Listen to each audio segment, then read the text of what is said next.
बहुत समय पहले की बात है। एक गांव था, सतपुरा। यह गांव बड़ा ही शांत और धार्मिक प्रवृत्ति वाला था।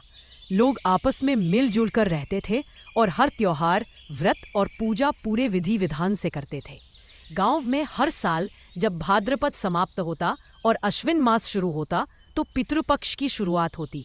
गांव वाले अपने अपने पूर्वजों की आत्मा की शांति के लिए श्राद्ध करते, दान पुण्य करते और खासकर कवे को भोजन कराना बहुत जरूरी मानते। गांव में एक बुजुर्ग पंडित जी रहते थे। उनका नाम था हरिनारायण शर्मा। वे वेद पुराणों के ज्ञाता थे और सभी लोग उनके पास सलाह लेने आते।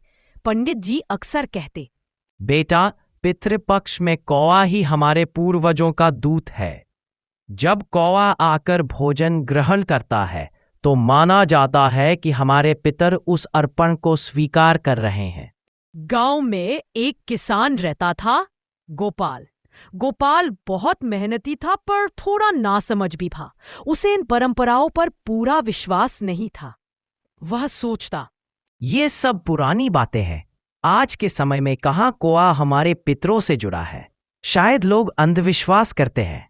एक सांझ जब पितृपक्ष आया तो गांव के सभी लोग विधि पूर्वक पितरों का श्राद्ध करने लगे। हर घर में खीर पूरी, दाल चावल और फल बनाए गए।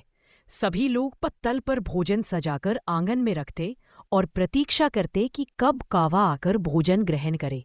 लेकिन उस साल अजीब घटना हुई। पूरे गांव में एक भी कावा नहीं दिखा। लोग हैरान हो गए। एक दिन, 2 दिन, पूरे गांव में हाहाकार मच गया। किसी के यहाँ श्राद्ध का भोजन स्वीकार नहीं हो रहा था। गांव के लोग पंडित हरिनारायण जी के पास पहुंचे और बोले, पंडित जी, ये क्या अनहोनी है। हमारे यहाँ तो कभी ऐसा नहीं हुआ कि पितृपक्ष में कावे ना आए हो। पंडित जी ने आंखें मूंदकर ध्यान लगाया और बोले, यह साधारण घटना नहीं है। लगता है कि किसी ने अपने पितरों का अपमान किया है। जब तक वह दोष दूर नहीं होगा तब तक कौवे नहीं आएंगे। तभी सभी को याद आया कि गोपाल ने कई बार मजाक उड़ाते हुए कहा था कि कौवा खाए या ना खाए, इससे क्या फर्क पड़ता है। उसने तो पिछले साल श्राद्ध में भोजन ही नहीं कराया था। गांव वाले गोपाल के पास पहुंचे और बोले, भाई, ये तुम्हारी गलती का परिणाम है। तुमने पितरों की उपेक्षा की है।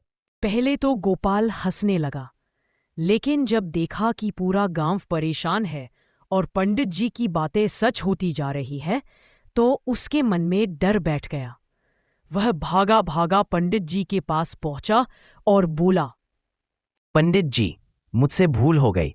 मैं नहीं समझ पाया कि पितरों का आशीर्वाद कितना जरूरी है। अब मुझे क्या करना चाहिए?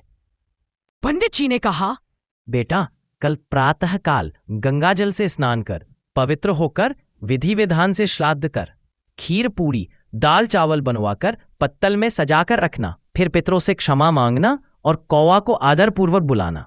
यदि तुम्हारी सच्ची श्रद्धा होगी तो कौवा अवश्य आएंगे। अगले दिन गोपाल ने वैसा ही किया। उसने पूरे मन से प्रार्थना की, हे पितरों, मैंने अज्ञानवश आपको अनादर किया, मुझे क्षमा करें। आज मैं पूरी श्रद्धा से यह अर्पण कर रहा हूं। कृपया इसे स्वीकार करें। उसकी आंखों से आंसू बह निकले। जैसे ही उसने प्रार्थना समाप्त की, अचानक आंगन में कांव कांव की आवाज गूंजी। एक बड़ा सा काला कौवा उड़कर आया और पत्तल पर बैठ गया। उसने एक एक कर सब पकवान चखा और फिर उड़ गया। यह दृश्य देखकर गोपाल की आंखें खुल गईं। उसे समझ में आ गया कि यह कोई अंधविश्वास नहीं, बल्कि पितरों और वर्तमान पीढ़ी के बीच आस्था का अदृश्य बंधन है। कहानी का संदेश, उस दिन से गोपाल हर साल पूरे उत्साह और श्रद्धा से श्राद्ध करने लगा। गांव में भी यह घटना एक मिसाल बन गई कि यदि श्रद्धा सच्ची हो तो पितर अवश्य प्रसन्न होते हैं।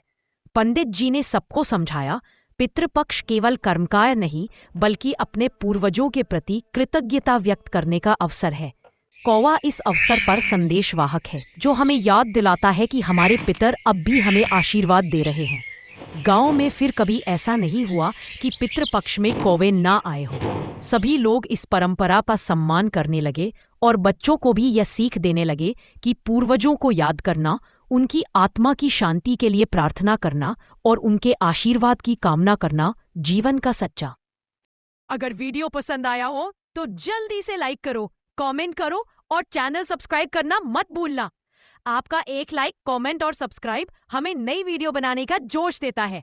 अगली धमाकेदार वीडियो देखनी है तो अभी लाइक करो, कमेंट करो और सब्सक्राइब जरूर करो।